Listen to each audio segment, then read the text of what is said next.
এদিকে একটা নদী আছে সুন্দর। নদী ওই তো খাল, নদী যা বলেন।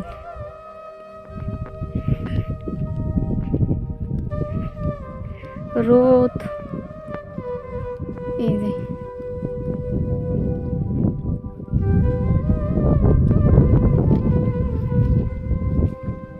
বাতাস, অনেক বাতাস, কি সুন্দর। এইগুলো সব ভাঙে পড়ছে। এটা ভাঙা কিন্তু ছিল না। আমরা যখন এদিকে আসছি মানে মানে জমি যখন রাখছিলাম তখন ওই যে পানি দেখা যায় না, পানির ওই পর্যন্ত রাস্তা ছিল হাঁটার।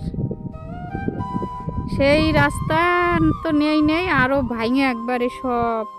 তবে ভাঙে এটা ভরে যাবে একসময়। এটা নদীটা মানে ভরা ছিল, একেবারে ভরে গেছিল। মানে এই উপরে যেরকম সমান, এই নদীটা এরকম সমান ছিল। সেই নদী মাটি কাইটে ওই যে উপরে উঁচু আছে না, এইগুলো হচ্ছে এই নদীর মাটি। মানে নদী কাইটে আবার নতুন করে নদী করছিল, কিন্তু তাও আবার এই যে ভরে যাচ্ছে কিন্তু আস্তে আস্তে। একেবারে ভাঙে আমি মানে ঢাল হয়ে যাচ্ছে। আর এই ঢাল কিন্তু হয়ে গেলে আস্তে আস্তে ভরাট হয়ে যাবে নদী। আবার এই যে ভাঙতেছে, কত সুন্দর এখানে পরিবেশটা। বিকেলবেলা অনেক ঘুরতে আসে, বসে থাকে, খুবই ভালো লাগে না?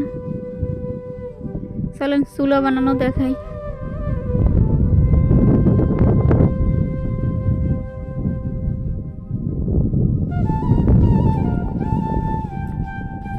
এই মাটিগুলো হচ্ছে এই নদী ভর একেবারে এরকম বলে সমান হয়ে গেছিল। সেই নদী আবার কাইটে এই মাটিগুলো তুলছে। এই জায়গাতে একবার ভেঙে গেছে ভাই, এই জায়গাতে একবার ভেঙে মাটি সব পড়ে গেছে। হ্যাঁ, এখন ভয় পাচ্ছে হানিফের জমির কাছে চললেই নেই নাকি? না মাটি তো বাইরে না, এই মাটি কিন্তু বাইরে এইখানে পড়ছে না, সোয়ারই পড়তেছে কিন্তু, তা দেখছেন? হ্যাঁ, সোয়ার পড়তেছে। ওই দেখেন, ওই যে আবার ঘাস হয়েছে, সোয়ার পড়ছে তো। এই সোয়ার তো ছিল না কয়দিন আগে। হ্যাঁ, খাড়া ছিল কিন্তু, তা দেখছেন? এখন আর খাড়া না, একবার সোয়ার পড়ে গেছে, ডালই যাচ্ছে।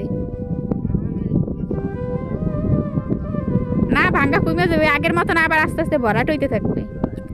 এত সোয়ারই তো পড়ছে।